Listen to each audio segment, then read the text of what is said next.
What's the most embarrassing thing a parent has done to you?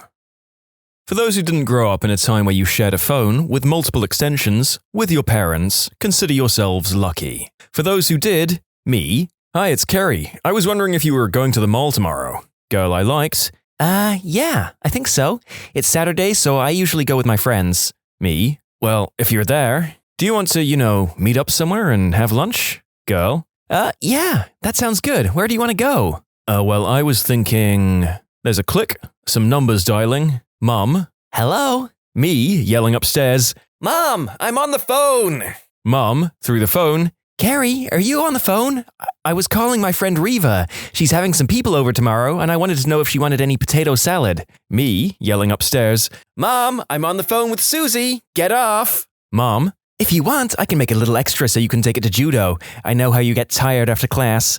Oh, I hope I get to go this week. You look so handsome in your judo outfit. Click. Me. Sorry, Mom can be so embarrassing. Mom. I don't think she's there anymore, honey. My dad was worse. I distinctly remember having a conversation with my best friends over the phone about a boy I liked, and my dad just chimed in with, "Oh, who's Jackson?" because he'd been listening on the other line the whole time. Had my first boyfriend in middle school and brought him home one time. At one point, my mum made him bring me my clean laundry. And by that, I mean a single pair of pink High School Musical underwear. I cried from embarrassment, but he was actually pretty cool about it and comforted me. Then, he cheated on me.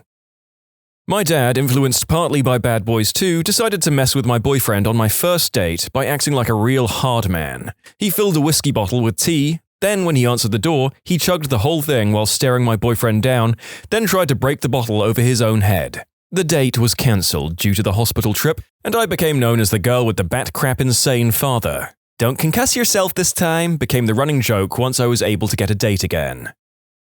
That's incredible, and I want to know whether the father knew the risk involved or was just actually stupid enough to try and emulate something he'd seen on TV. I want to know what the hospital people said. I know when my partner had an oral allergic reaction to my rats and his face started swelling up like those pics of dogs that ate bees, the health center staff was highly entertained. My butt was sitting there in the waiting room like, yes, he understands allergies. Yes, he knew he was allergic to them. Yes, he insisted on petting them. Yes, he had an oral allergic reaction to them because he was feeding them tiny pieces of gummy bear by pinching pieces off, then ate the rest of the gummy bear. Yes, I am questioning my assertion that he's very smart. When I was a senior in college, I was working a part-time job. They offered to make my current position full-time once I graduated. Before I got a chance to respond, my father found out and contacted my supervisor expressing concerns about the offer and the fact that I was still in college. How my father found out still boggles my mind, but when my supervisor told me that my dad called him, that was probably the most embarrassing thing either of my parents have ever done. I spoke to my parents a few months after it happened, and the only thing they considered wrong with the situation was that my supervisor told me my dad had called. Another story for your entertainment, when I was in 7th grade and went to a youth conference with my church. All the students got a free t-shirt and people were signing each other's names on them. This one girl signed mine, dotted the I with a heart and left her number. Well, I get home, my mum was doing my laundry and finds said number. Yep, you guessed it, my mother called the number and told the girl I needed to focus on my education and didn't have time for girls. After I submitted a job application to a manager when I was 16, my mother barged up and started going on and on about how I was really shy and not much of a people person. Yeah, that's what a manager wants to hear about an applicant for a customer service job. What the frick was she planning on doing? I don't see how anyone could think that was a good idea at all. When I was 8 years old, I was obsessed with the new Charlie's Angels movies with Cameron Diaz, Lucy Liu, and Drew Barrymore. There's a scene in the movie where Drew is dressed in a patriotic jumpsuit at the NASCAR racetrack, and I really wanted to have that outfit for my Halloween costume. My mum is a costumer, and God bless her, made my costume from scratch to resemble Drew's jumpsuit. Well, as you can imagine, an 8-year-old girl does not have the cleavage to fill that jumpsuit out, so my mother decided to add a massive fake chest to this costume. I was mortified, and for some reason she could not take them out. So for Halloween that year, I had my arms crossed all of trick-or-treating. I still look back at the pictures from that year with deep anxiety. She Googles my boss's number, called him in his office, and asked him to put me on the phone. In his office. I was in a meeting with a client. I didn't answer her call on my cell phone in the middle of a workday. She wanted to gripe about my stepfather and wanted to talk now. No emergency or anything. She just wanted to talk and gave zero craps about the consequences of her actions, as per fricking usual. And that's the day my boss and pretty much the entire company lost respect for me, when the mum of their co-worker called him on his boss's office to talk about personal crap. A few months later, I resigned. There was nowhere to go in that place anymore. My mom did this to me when I was 18. She turned up at my job on my day off and talked to my boss about all her personal problems while being really clingy and trying to win his approval and start dating. I was on probation and the manager had no time for that crap, so I got a call to not come back. I had no idea that it had happened at the time, and it wasn't until a few weeks into looking for work that she decided to tell me about it. She had always done embarrassing crap like that my whole life, but that's when I realized she would mess up my chances at my livelihood and a decent career. So I never let her find out where I worked ever again. Not the name or anything that could be used to track it down. I wouldn't even tell my relatives specifics if I thought they might let it slip to her. I also didn't live with her, so she couldn't read my mail or pay stubs either. Is anyone else getting baffled at apparently how common it is for mums to completely ruin their children's ability to obtain and keep jobs? I can't believe that any of these people lacked the social intelligence to work out that it could only go negatively.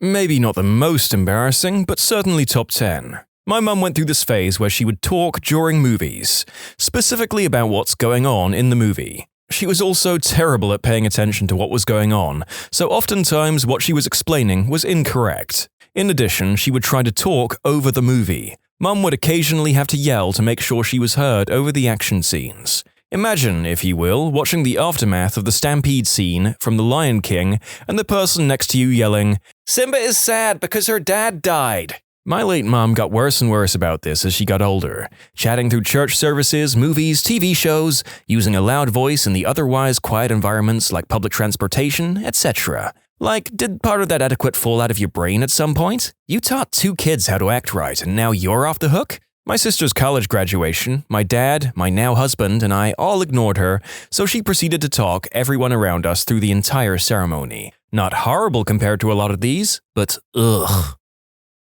Unfortunately, this isn't a fun story.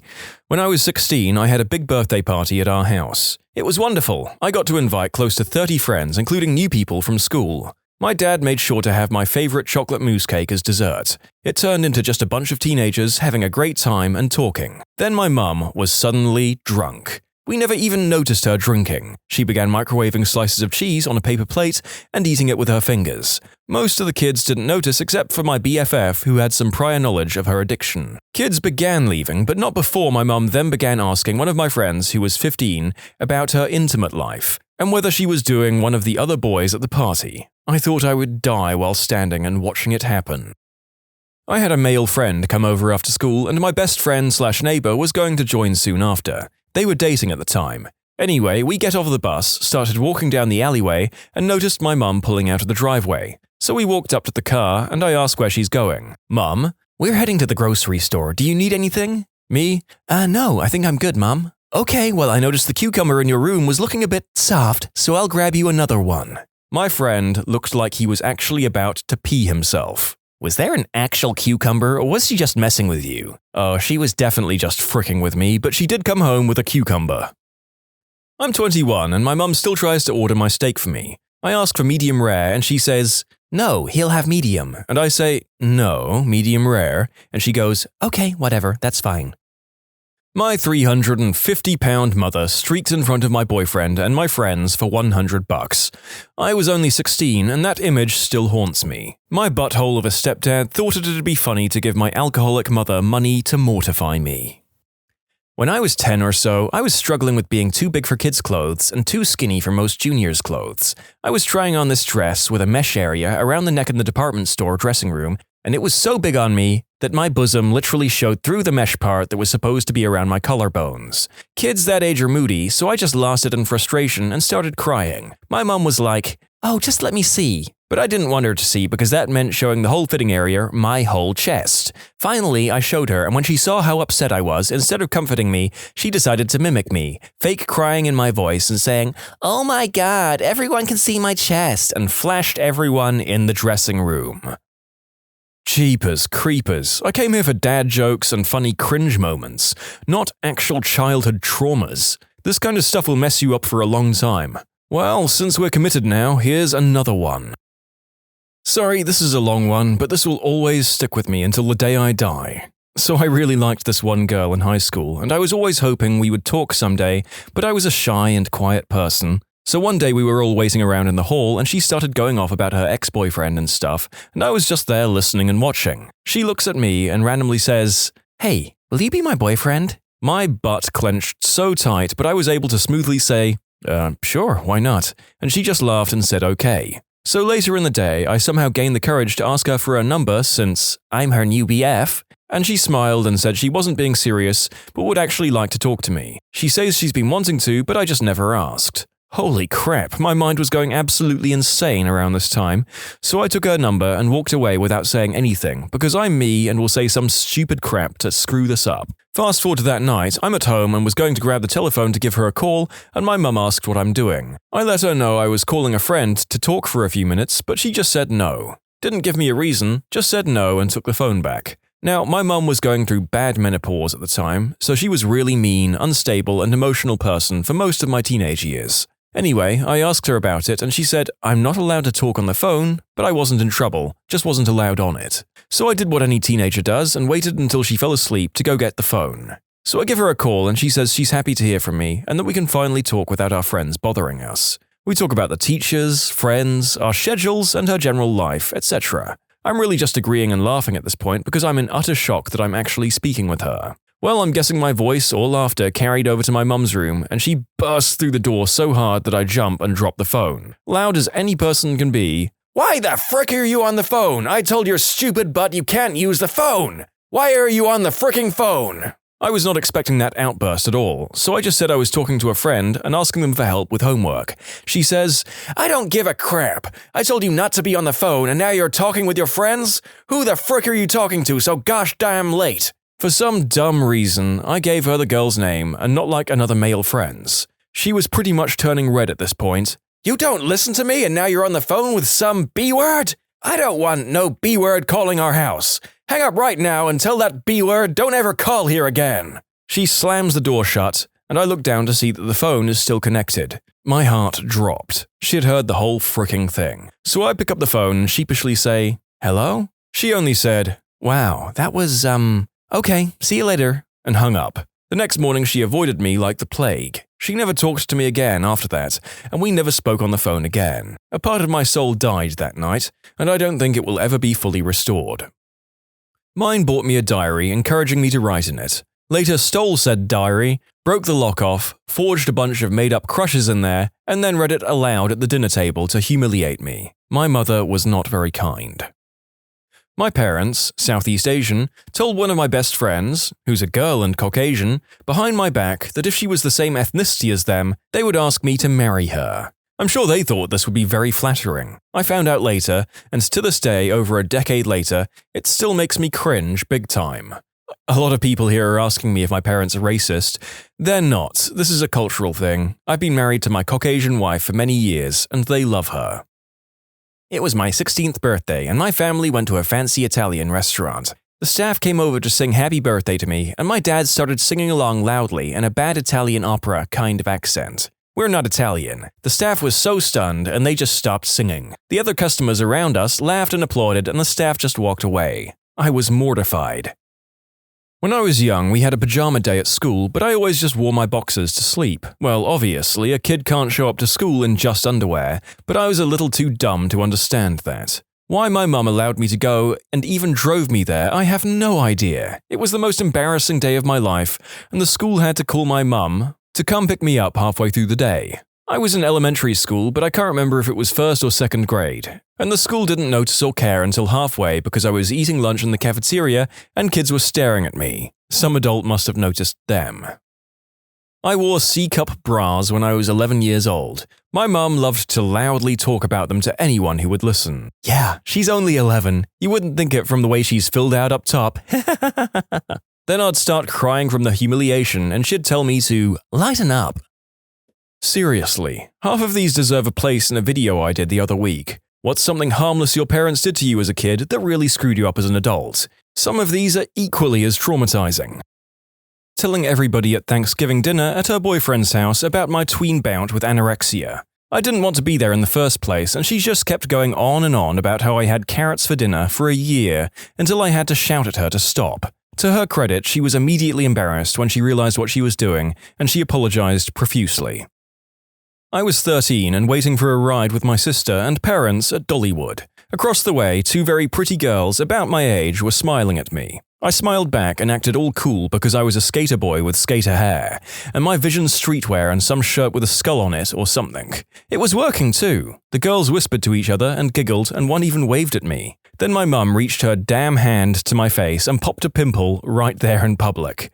The girls were aghast, I was humiliated, and I have never forgiven her. Oh, I have a Dollywood story too. We were with a church group and my parents were along with us because they wanted to extend our family vacation in the area. My dad was walking around with us, and I'd wanted to ride a ride. I couldn't find him after the ride, so I headed up to the front of the organized meeting place like we'd been told. My parents and most of the church group were there. My mom starts yelling at me for running off and spanks me in front of everyone. I was 13.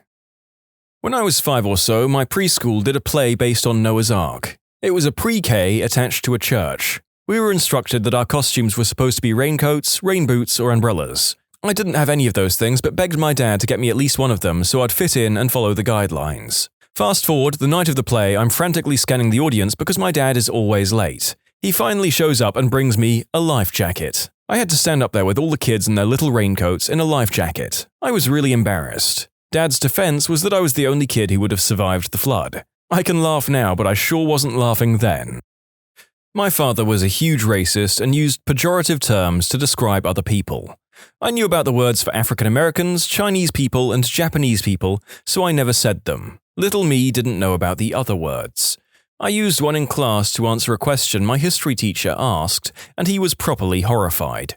I was immediately removed from class, and my confused butt was grilled for hours about my word usage. I finally said I didn't know what I did wrong. My dad says it all the time to describe people from that country. They called my mum, and I had to go home. There was a shouting match between my parents and my dad's mother that night, and I was beaten soundly by my father. Mum made me call my 8th grade social studies teacher at home to ask if I could use him as a job reference. He lived with his parents still, and I asked for him by first name. He waited for me at my locker the next day to tell me to never phone his house again, parents' house, and never call him by his first name again. Didn't get the job either. Mum denies this ever happened and claims she would never demand I do something so strange. Don't you hate it when your parents become revisionist historians? I came home from school with head lice. Instead of telling the teacher, who would send a letter home to everyone without it specifically naming which child they noticed had lice, my mother rang every person in my class that she had the phone number of. She would have a chat with the parent, all, "Yeah, she has head lice, so you need to check your kid." I probably got it from someone in my class, and the whole class likely already had lice, but kids don't realize that, so the whole class were calling me dirty and saying that I'd infected them. It was horrible. I was hysterically crying while she called people. I didn't expect so many people to read this, so to address the concerns, she never did anything bad ever in my life except this, and she kept saying, "Don't be stupid, I'm just telling their mothers so they can sort it," and presumably didn't expect them to tell their 7 or 8-year-olds who it was. Clearly someone did, because the whole class knew it was just me by the next day. Seems there's a lot of comments below with similar stories of adults having no clue how oddly shameful it is to have lice when you're little, which sucks, but kids will jump on anything to be mean sometimes. I have aggressive Crohn's that started showing up around 8th grade. My mum took me to all of my doctor appointments, which were all pretty embarrassing because no teenage boy wants their mum involved in their butt-related illness. One particular visit, we were about halfway through the appointment when she whipped out a Cool Whip tub. Turns out the following night I used the bathroom and it didn't all go down, so she thought it would be helpful to load up that in our poor people Tupperware and haul it into the doctor so he could look over it. He had the confused, "What am I supposed to do with poop in a Cool Whip tub?" face for a good 5 to 10 seconds, then politely dismissed it. Who would have thought there isn't any medical knowledge to be gained from fishing poop out of the toilet, refrigerating it overnight, and schlepping it up for an office visit? When I was a senior in high school, I had left the lights on in my truck all day and had to call my dad to come and jumpstart my car. Now, my father is 6'1" and has a very large belly. Mother Fricker rolls up in cloth shorts and no shirt to jumpstart my car. Then there was a time a few years earlier that my mother had him sent up to school to give me a sandwich before a football game. The man's boxers were longer than his shorts. He's always there for you when you frick up, though, isn't he? He'd give you the shirt off his back if he was wearing one. This is actually something people have said about him. When you subscribe, make sure to hit the bell to turn on notifications. Put the playlist on in the background to finish listening to all the stories, linked at the top of the description. And if you like Am I the Genius, give Am I the Jerk a shot, linked in the description too. Either way, thanks a lot for watching, and we'll see you guys next time.